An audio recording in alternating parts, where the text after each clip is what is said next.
All right, good afternoon, everyone. Hopefully you've all been able to filter in here. We're going to go ahead and get started today.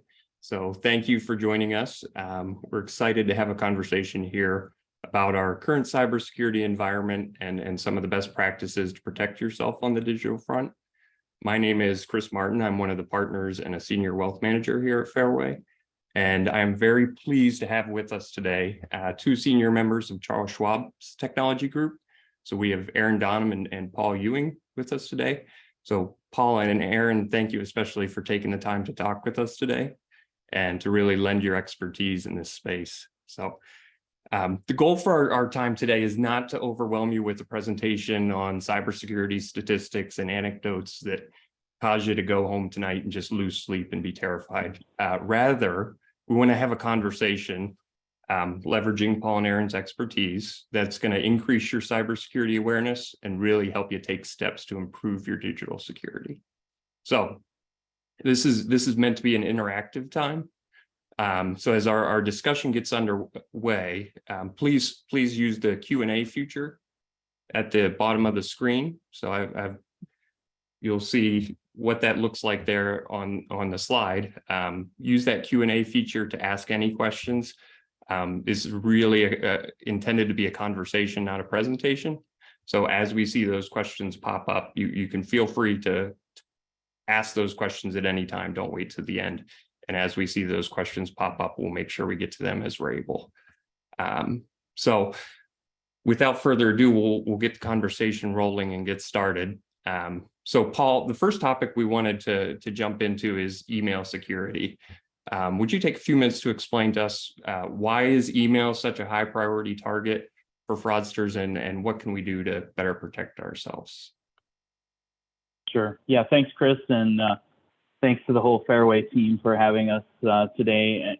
Aaron and I, we talk to advisors all the time about this topic, and just being able to share what we have as far as knowledge on the topic to share with others that then you all can share with your friends and family. It's really important. So thank you for attending today. And again, we want this to be an interactive conversation. So use the chat or use the Q&A box to submit questions. We'll take them throughout the session.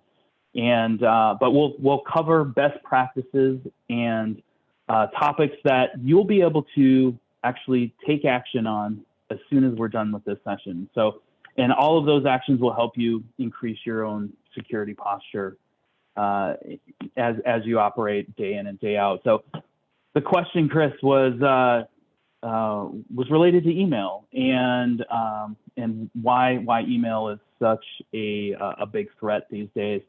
So what we have seen in the space, and as we see advisors working through compromises or situations with their clients being compromised, we track back all of those incidents. They all track back to an email, an inbound email that has landed in your email box, and that email has essentially set off a trigger for you to take action on it, or it's prompting you to take action. And this type of email is what we refer to as a phishing email.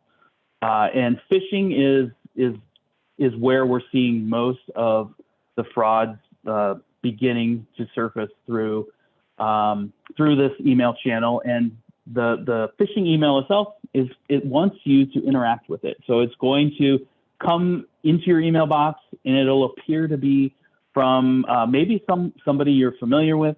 It may be a familiar company that you do business with. It may be an email that's going to have links in it. It may be an email that has attachments in it. All of this content is prompting you to try to take action on it. And what typically happens is, we just, without thinking, we just click on it, we open it, we start to respond. And that is an illegitimate email. It's a phishing email. It's fraudulent. And then that's where we see the email accounts taken over, and these emails asking for information, sensitive information. It may be passwords, logins, it may be social security numbers. All of that information that there is being asked, or you're being prompted to try to interact with it. And so it's this phishing that is so rampant these days that, again, you have to pay attention to your email. And we have a colleague who likes to say that your email is guilty until you can prove that it's innocent. And when we say that, it's you want to do some analysis. You want to take a look at those emails, hover over the sender's email. Does it look familiar? Does it match who may be sending it if it's a business email? So take some time, research, look at the email address itself.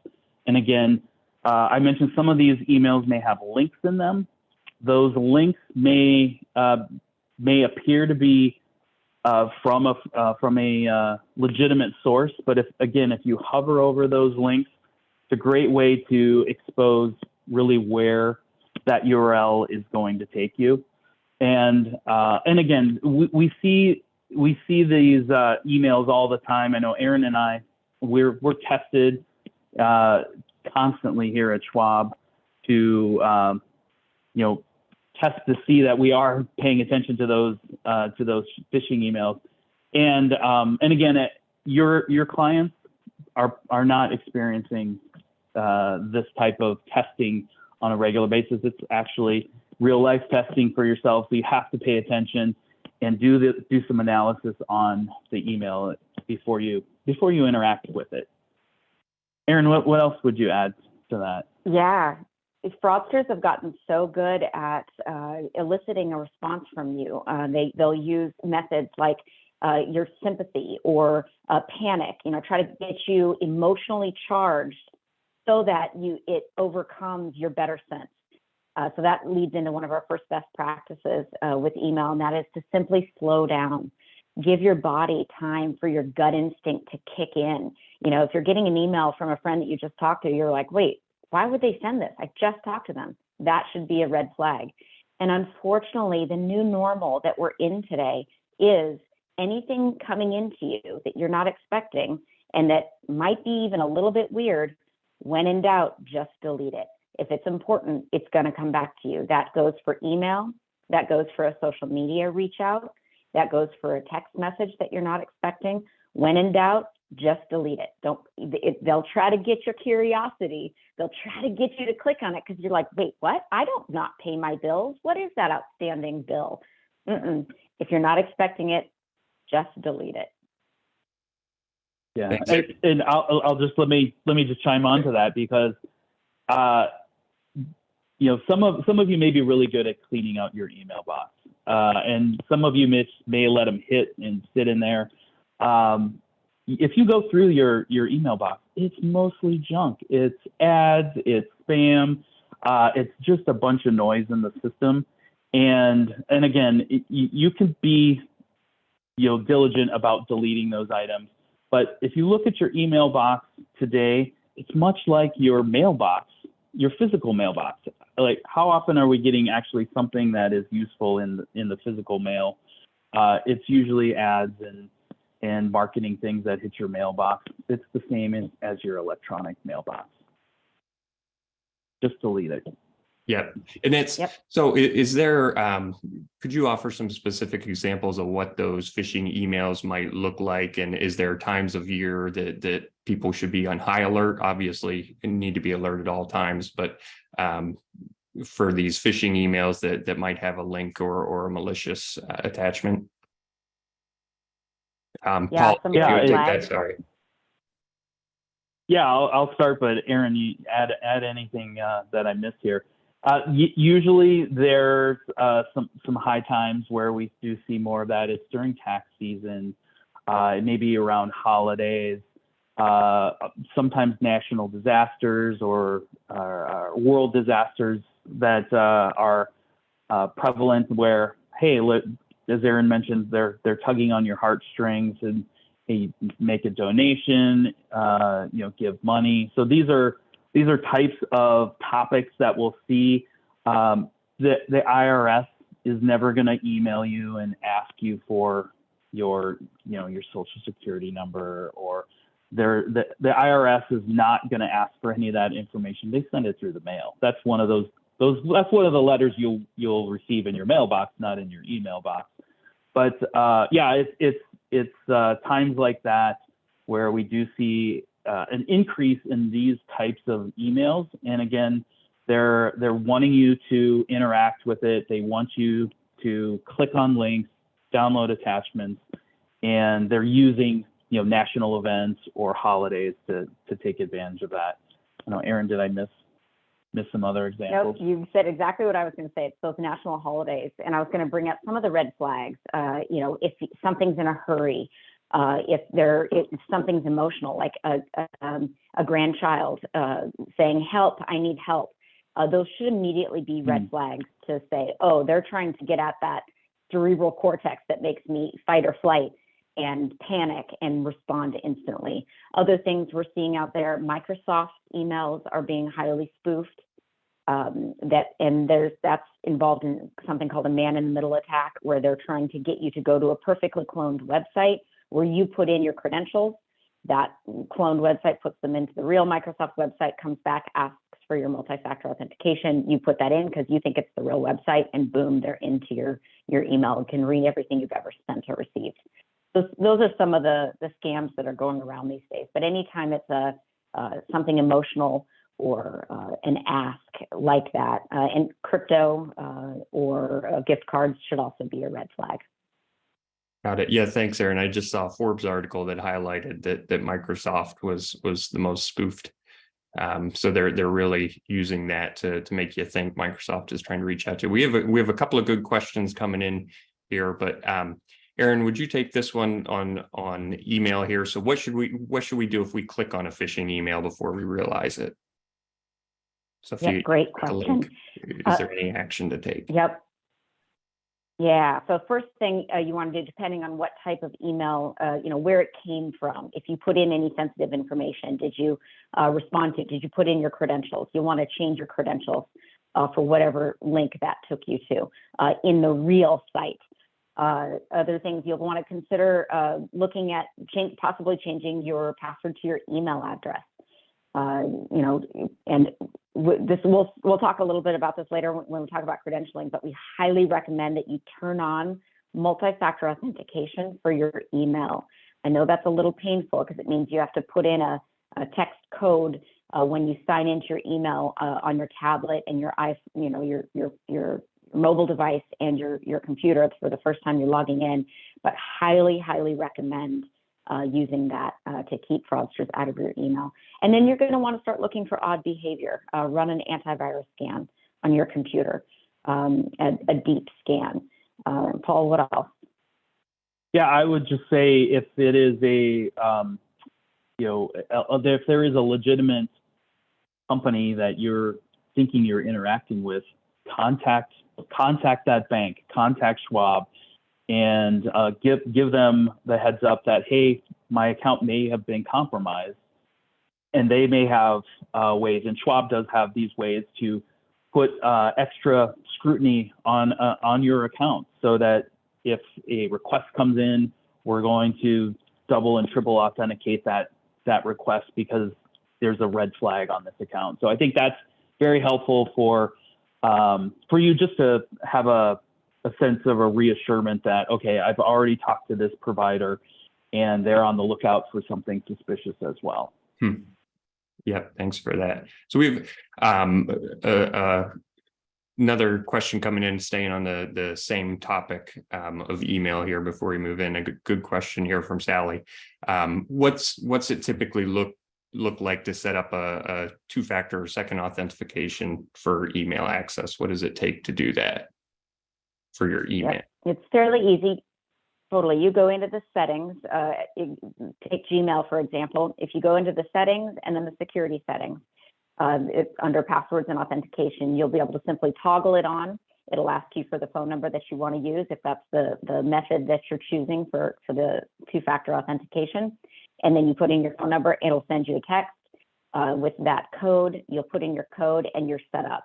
When you do that, then you'll need to go to each area each device that you check your email on, because it's going to say, oh, you're no longer authenticated, and you'll need to put in that code to re-authenticate each one of those devices, your tablet and your mobile device, wherever you check your email. Okay. Yeah. Thanks, Erin. Paul, you mentioned doing an antivirus scan. So any opinions on different scanning tools or a virus scan program that you would recommend? Mark was asking about WebRoot as a scanning tool. Any opinions or anything that you want to offer in terms of how to go about doing that virus scan, Paul? Yeah, I am. I recommend a reputable antivirus provider. WebRoot would be on that list. Windows Defender, Norton. They all are. They're all really good, and a really good way to prevent your firm or your computer from being compromised. And one thing I do suggest is that you pay for one of these services. So the free versions are out there. I'm more of a fan as you kind of get what you pay for, and so plan to spend a little money annually, or I think there's monthly plans too. But spend some money on your antivirus, on your anti-mal or your malware software, and keep it up to date. So it's not just that we have it once and we install it and we're good. Make sure that you are maintaining it, setting it up. There are ways in the settings so that it will run automatically for you. It will download the latest patches. So patching is a really important part to protecting your devices. And what we tend to see is clients don't maintain their equipment, and that's one thing that we are always suggesting is run your operating system updates, run your patches. Most of this malware that is being spread, it's being spread through these malicious and fraudulent links, and the gaps that are created with these fraudulent and malicious attacks are usually taking advantage of gaps that exist within software updates. And so make sure that you are updating your software on a regular basis. I'll tell you, my kids notoriously do not like to do their updates. And I'll tell you, the longer you wait to do these updates, the longer it'll take your machine to do it. So if you can do it, you can set it up to do it in the overnight. I know some folks don't like to leave their computers on. Leave your computer on overnight. Let those updates hit, and things will be much better in the morning. And then it will be less frustrating because you're not just trying to catch up on all of these updates all at once, but rather you're doing them as they are being released. Mm-hmm. So one more question on email here before we change gears. Erin, so our clients are familiar with secure communications that we use and a portal we have available, but why does that matter? Why should information be communicated via encrypted portal or email rather than just using regular email? Yeah, fabulous question. What we're seeing every day, Paul and I on our side, on the Schwab side, is an email credential compromise. So it's somehow fraudsters and bad actors are getting into your email account, whether that be through a successful phishing attack, whether that is through a reused password, whatever it be, they're getting into your email. And when fraudsters have the ability to get into your email account, they can read every email that you have ever sent or received. And so the classic scenario that we see every day is there's a fraudster in your email lurking. unbeknownst, you have no idea. You go to email your advisor. You're like, hey, what about this? How was the weekend? You got out on the boat. It was great. Yep, beautiful weather. It was great. Hey, what about this one stock? We've been looking at this. We've been hearing about this. Okay. You finished up your conversation, and the fraudster who's been reading all this back and forth, you're done. You go off on your merry way.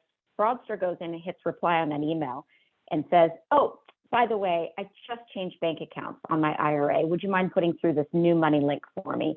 And while you're at it, will you go ahead and move $50,000? I need to do some repairs on that boat. And your advisor gets that email, guards down because they've been talking to the real you all morning and doesn't think to pick up the phone and verbally call you. Now, everybody at Fairway will call you every time, but just that little lapse is enough for that successful fraud to happen. And fraudsters are so good that they will match your tone, they'll match your writing style because they've read every email you've ever sent. We've even seen fraudsters match misspellings that a client will use just to make sure that it looks legitimate. So that's the reason that email is such a scary place, because it's amazing how much you have in your email. When you go back and look to see what you've sent, if you've sent 7 or 8 years ago an unsecured signed form, they've got your signature. If at some point you sent your birth date to somebody, just say happy birthday, they've got your birth date. If at some point you sent insecurely your social security number, they've got your social. So all that stuff is resident in your email and it's not going anywhere. Mm-hmm, mm-hmm. So using a portal, if you can draft a quick document and just deposit it in the portal and let the advisor know, hey, the advisor will get an alert, but you could let them know, hey, send some information in the portal is a much better option than sending anything directly via email. So, that's right. That portal is secured with a username and a password, mm-hmm. and which hopefully that fraudster doesn't have, and hopefully you're not reusing that password that used for your email so that they can't get into it. Yeah, and just to clarify, so Gmail, Yahoo Mail, any of those mail clients, those aren't encrypted naturally. It's something you've got to do in order to use a portal there, correct? Aaron, that is correct. Or Paul. Okay. Yeah. So, and just as a quick note on that topic, that is, that's why at Fairway, we will call you in terms of any wires, any change in your money link information, anytime you try and change bank accounts, et cetera. You will definitely receive a call to make sure that that's really you, and that's why it's important to do that. So we do, changing gears here a little bit, got a good question from Mark that I think a lot of people are curious about as these tools become more popular. And the question is, are you comfortable with LastPass or any other password storage software storing your password information? Aaron, do you want to take that? Yeah. Go ahead, Aaron. Start us off. Yeah, it's a great question. Let's talk a little bit about passwords, credentialing. It's so important. So before I answer the password manager question, I can talk a little bit about the reason why passwords are so important.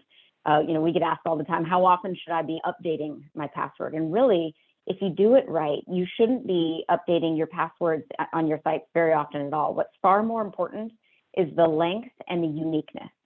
So let's talk about that length for a second. Gone are the days of the 7 to 9 character password, to get into your bank. And now you should be thinking about a 15 to 20 character password or passphrase. And the reason for that is those 7 to 9 character passwords can be cracked within a matter of minutes. And especially with the power of all the AI that's out there today. So every time you add on one additional character to that password, then it increases the length it takes to brute force crack that password exponentially. So by the time you get to a 15 character password, it can take decades to crack. So that's the reason the length is. Uniqueness, what that means is the password that you use in each one of your sites, your banking, your email, your file storage, each one of those should be unique, meaning they're not used anywhere else. The reason for that is a cybercrime called credential stuffing or credential replay. where, you hear about these breaches that happen, to T-Mobile or to Target or whatever. What they're getting is they're getting combinations of usernames and passwords in a big database. And so those can be sold fairly cheaply on the dark web. And when a bad actor buys that combination of the username and password, they have technology that they can plug it in against hundreds of different domains. So if you've reused a password in 2 different locations, and that's all it takes for them to be able to get in and start figuring out how they can do harm. So then you're probably thinking, how in the world am I going to remember? I mean, personally, I think I have over 200 passwords in my personal life. So all the different things. How do you remember that? And that's where password managers are great, great tools for encrypting, sharing across your devices, keeping them all in one place, creating these long strings of gobbledygook that are unique to each site. And so then, just like this question, if I have all of my passwords in one place, how do you protect that? And that's where we bring multi-factor authentication back into the mix. You should be turning on multi-factor authentication everywhere that you can, especially your email, especially your password manager. Yes, LastPass did have a breach in December, which was devastating, where the database, a backup database, was stolen. And we have a colleague who uses LastPass, and out of an abundance of caution, he went in and had changed his most important passwords within LastPass. But ultimately, every method you choose has a risk, whether it's that notepad or reusing past permutations of passwords or a password manager. And no matter what, a password manager is better than reusing passwords. Yeah, I'll just chime in here on password managers. Everyone on our team uses a password manager. I recommend to friends and family. That's a really good technology to help you maintain and remember your passwords. The beauty of those systems are that you're able to store those now unique and long passwords that you're going to create, or you don't have to create them yourself. You can have the password manager just randomly create a long password and save it for you. And in a sense, you really only need to remember one password. It's your master password for your password manager. And then everything else, you just let the technology manage it for you. So that's a nice benefit of a password manager, but Aaron's right. Reusing passwords is how these fraudsters are breaking into accounts that, when you have traditionally just come up with a really complicated password that you're really proud of, and maybe it's long and you can remember it, so you just use it over and over again. That's what they're hoping you're going to be doing. And when they do capture that password in some breach that will happen, that tends to always happen. There's breaches every single day. So make sure that your password is unique, especially for the sensitive sites, right? It's your financial, your banking, all of those should be very long and unique. And then layer in the multi-factor authentication to that as well, and you'll be protected further when using that. So we also get the question too, which password manager should we use? So and maybe Chris, that was the next question. So we typically don't make any specific recommendations on a password manager. I'll mention. And I think, Aaron, you and I use the same password manager. It's 1Password. So it's, or maybe not, number 1Password is the password manager that I use. I really like that one. I've used another password manager called Dashlane, DASHLAN, previously. Those are two that we see a lot on our team and ones that we use. But I would suggest do your own research. A great place to spend some time is a CNET website. Do a CNET search for password managers, best password managers for 2023. They always rank them every year, and you'll see those names on the list and some others, and some things to consider with each of those password managers. Also, as you're doing your research, kind of like the antivirus software, plan to pay for a password manager. So again, it could be a couple dollars a month, it could be paid annually, but I pay for my password manager, and that I feel is an investment in the protection, an investment in the company, and I just stay away from the free versions. And typically when you are paying for this technology, it will allow you to sync across multiple devices. So if you have a phone or a laptop or maybe a tablet, and you want to use the password manager on all of those devices, many of them will allow you to sync your passwords across those devices to just make it a lot easier for the user. And usually that syncing comes at a cost because there's those passwords are stored and protected in a cloud, but you log in with your master password and your multi-factor credentials, and from a convenience standpoint, it makes it very easy.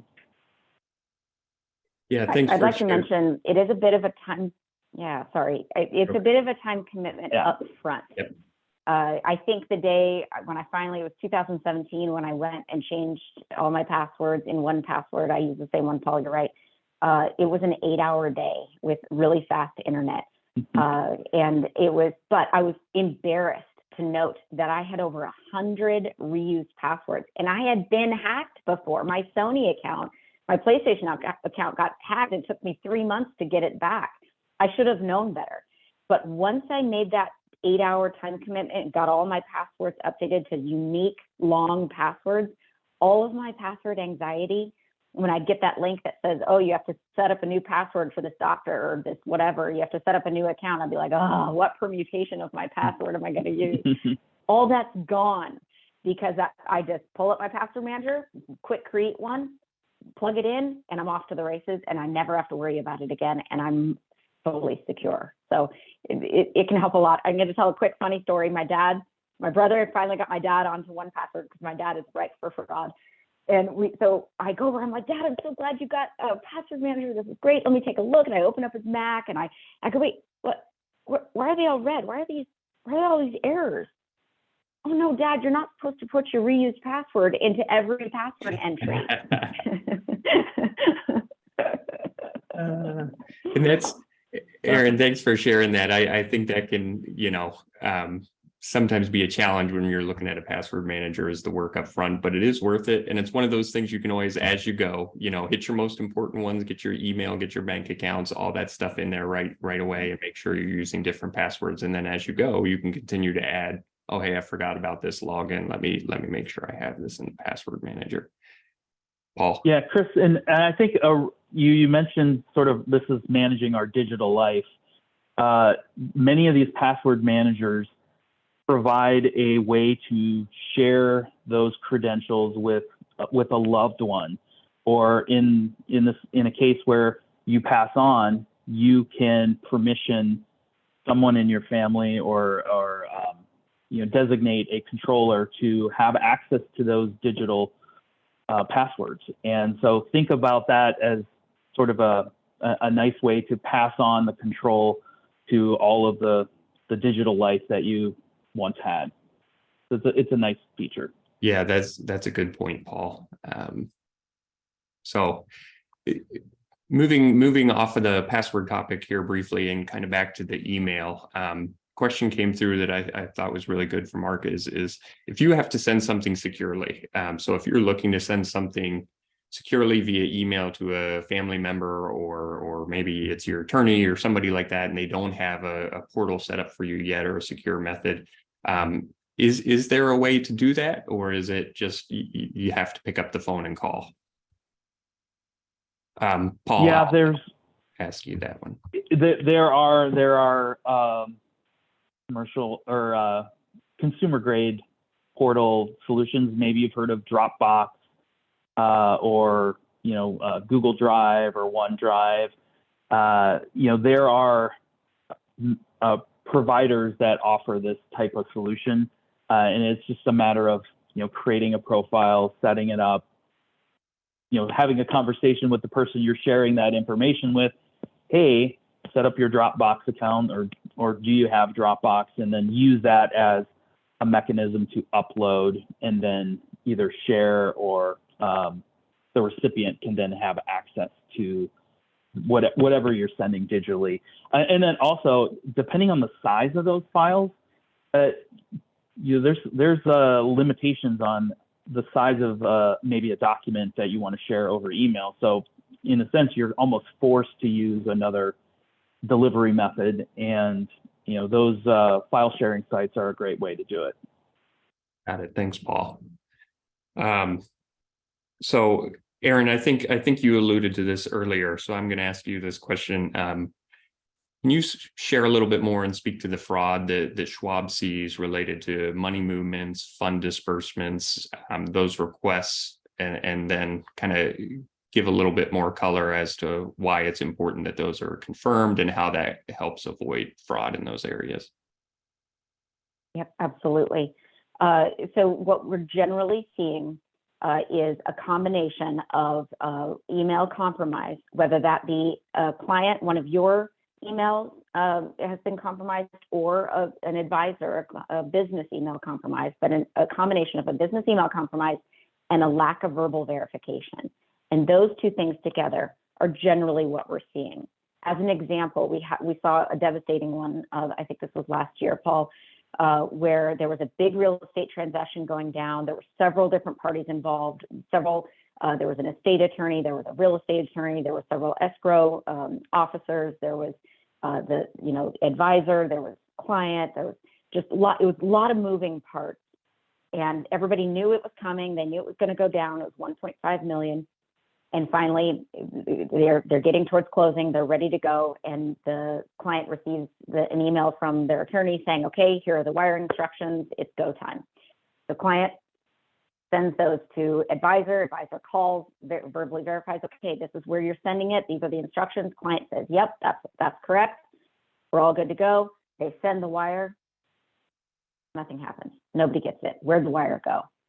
Come to find out, when they tracked all the way back, the real estate attorney's Office 365 email had been compromised.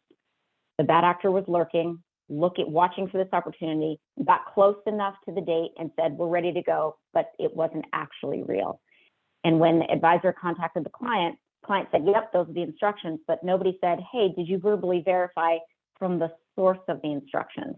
Whether that be the escrow officer, calling a Googled number, not the number that's in the email. That's very important, because just assume that email is being written by a fraudster, and they're good enough to change that number at the bottom to their own.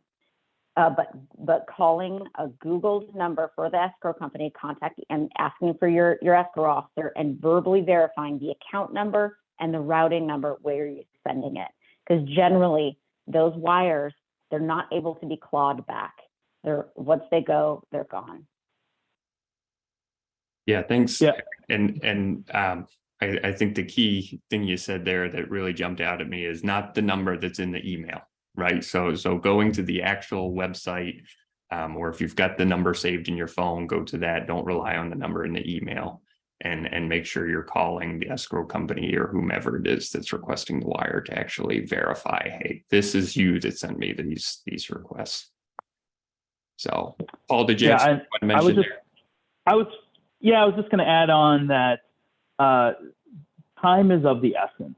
If you are, if you feel like you've been compromised, or if you have been compromised, and there's a transaction that you don't recognize, the quicker that you can call your Fairway advisor, or call Schwab directly, the faster we may be able to recover some of the lost funds. So I know Aaron said, trying to get back that 1.5 million was it didn't happen because there was a little bit of a time that went between those transactions. So the more quickly you can get involved, raise a red flag, let somebody know, we have a higher chance of recovering some of those stolen assets. So a lot of times if that account is sort of red flagged on the other side, the other bank may already be suspicious of its activities and are kind of holding it there and waiting for,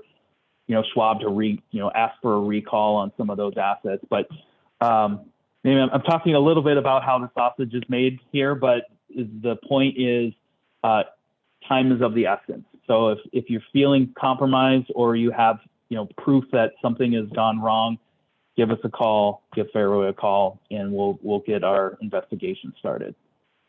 Got it. Thanks, Paul. And we're also seeing a major uptick in scams, romance scams. We're seeing senior and vulnerable investors are being actively targeted at a 10x rate than what we were seeing previously. So it is exponential, and we're seeing romance scams.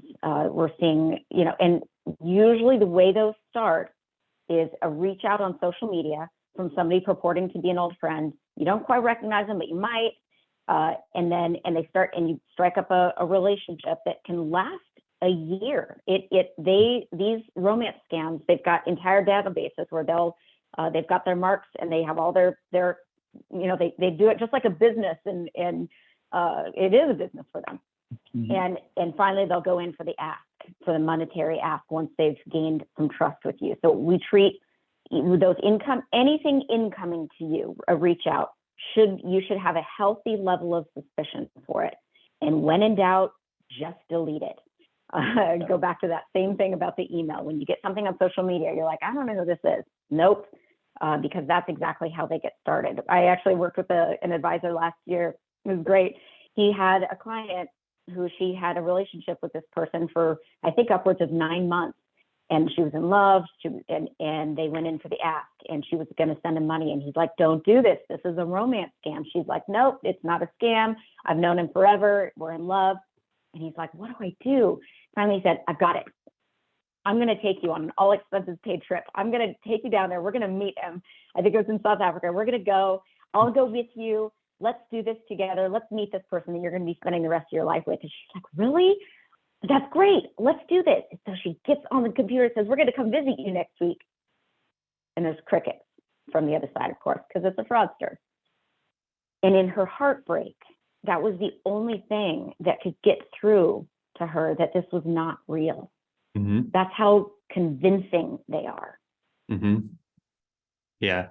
Thanks, Aaron. It is once that fear or that trust is engaged, our mind tends to be a little bit less critical, and we can miss out on some things. So when it comes to the money movements, can you share a little bit about e-authorization, which is something a lot of our clients are seeing more of in terms of Schwab Mobile, Schwab Alliance?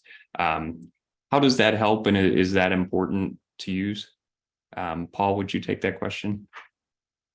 Yeah, absolutely. That is one of the safest ways to transact with Schwab. And the reason being is that the instructions are created from the advisor. So the advisor is entering the instructions, per the client's request. And those instructions are transmitted through an electronic channel, which we can control. That's our Schwab Alliance website and Schwab Alliance mobile app. And you, the end client, will receive a notification that authenticates that this is what you're intending to submit or to do. And that channel is highly controlled, it's highly secure, and Aaron, correct me if I'm wrong, I don't believe we have experienced any fraud in that channel. So those types of transactions are the most secure. We call it e-authorization. There are some additional transactions that could be used through that channel, which may be an address change or different types of money movements, but that in our minds and has been proven to be the safest way to transact a money movement. Going back to our Aaron's example of a money link form that has been compromised or lifted out of an email box that's 10 years old, and the signature is lifted and put on a current form. That's the risk when we start dealing with paper transactions, is that we have a difficult time authenticating. Sure, we have ways to validate those signatures together, but if they're stealing a good signature, it's going to be very hard to fault that form and that transaction. Got it. So we talked earlier about encryption, encrypted email, et cetera, but when it comes to your actual devices, so your phone, your mobile device, your computer, is it important to have those devices encrypted, and how would people go about that? Aaron, would you mind chiming in on that? Yeah, the great part nowadays is it's pretty easy to encrypt the data on your device. And really what you're talking about doing is encrypting the data in such a way that if your laptop or your tablet or your phone is lost or stolen, a fraudster would not be able to get, or a bad actor wouldn't be able to get the data off of that device because it's encrypted. Or if they did, they wouldn't be able to read it. So it's pretty easy within in a Mac environment. You're simply turning on File Vault. In a PC environment, you're turning on Bitdefender to be able to turn on that localized encryption.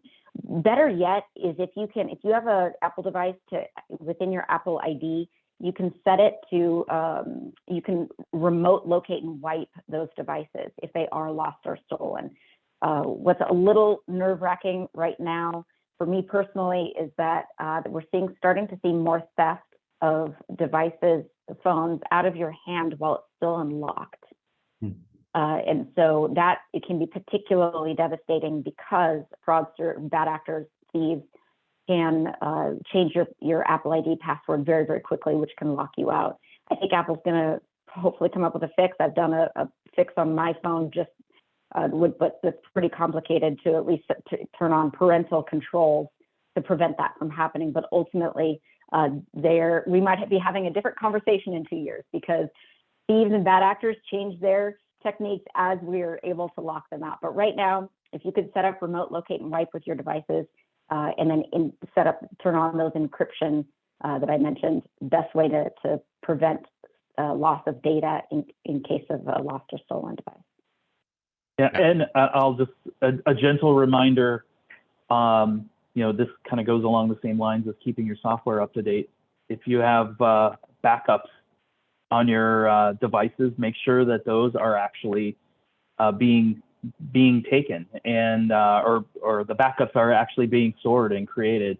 So if you do have to wipe that device, wipe your phone, you have a more recent backup that you can reload, and everything isn't gone. Mm-hmm. Yeah, that's a good point. Thanks, Paul. Paul, on this next question, if you would take this one for us. So using public Wi-Fi, whether it's a hotel, sometimes there's business centers, or you're at the airport lounge. Is that safe to use public Wi-Fi? Should people be concerned to use it? How should they think about it? Yeah, I would say try to stay off public Wi-Fi as much as you can. And the reason being is many of these public Wi-Fi sites that you may stumble upon, or maybe you're at the airport or in a hotel, they may look legitimate.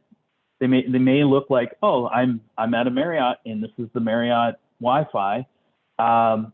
You don't know how it's being controlled, what security patches have been administered.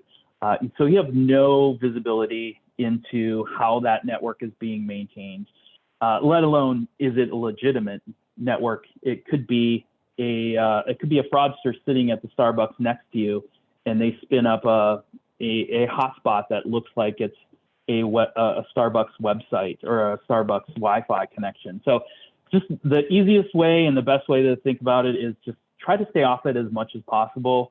If you do need to do something where maybe you don't have a cellular connection, so that's the flip side of this is maybe you're going to use a little bit more data if you're not using free Wi-Fi, but adjust your plans if you can.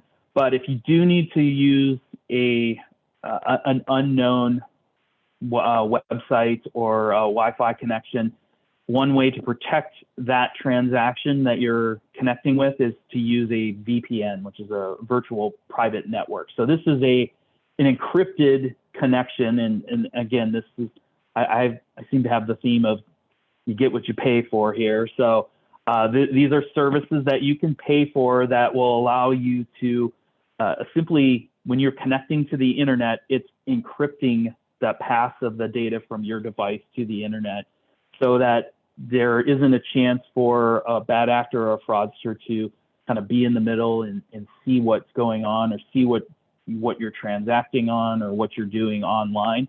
It's gonna mask it and encrypt it so that you're protected in those types of situations. So my personal experience has been, again, try to stay off the Wi-Fi, as the free Wi-Fi, as much as possible, because, and I've caught myself doing this. This was years ago. I would connect to my hotel Wi-Fi while traveling, and I just want to like stream movies or check my email. But then I find myself, maybe I'll check my bank, and I'll go into all of these other applications without even remembering that, oh my gosh, I'm just sitting out here on a free Wi-Fi connection. So it's easy to just lull yourself into comfort and what you're trying to do is you want to protect yourself, and so just stay off the free Wi-Fi as much as possible. Mm-hmm.